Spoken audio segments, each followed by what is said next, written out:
पंजाब हुकूमत की जनब से गंदम ना खरीदने का फैसला सामने आने के बाद किसानों में गम गुस्सा की लहर दौड़ गई। एहतजाज करते हुए किसानों का कहना था कि महंगी खादें, बिजली, पानी और ज़रूरी अद्वियात के बाद किसानों से गंदम ना खरीदना सरासर ज़्यादती है। मैं सबसे छोटा ज़मींदार हूँ। तकरीबन 10-15 एकड़ गंदम काश्त की थी, उसमें तकरीबन 4-5 लाख नुकसान हुआ है।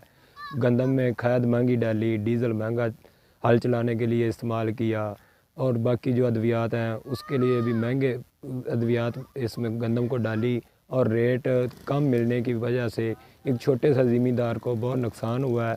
उसकी वजह ये हुई कि पिछली दफ़ा 15 एकड़ गंदम थी, इस दफ़ा सिर्फ़ और सिर्फ 3 एकड़ गंदम काश्त की है, जो अपने बच्चों को खिला लूँ और जो अपने छोटे मोटे अखराजात हैं पूरे कर। गंदम खरीदा जाए, अगर ये लोग हुकूमत वाले नहीं खरीदणगे तो ज़मींदार इन्ना को फलाप हो जाएगा कि ज़िंदगी पर ज़मींदार उत्ते नहीं आ सकेगा। काश्तकारों का कहना है कि अगर इन्हें गंदम का पूरा रेट ना मिला तो आने वाले वक्तों में किसान गंदम बोई करना बंद कर देंगे, जिससे गंदम बहरान का खदशा पैदा हो सकता है।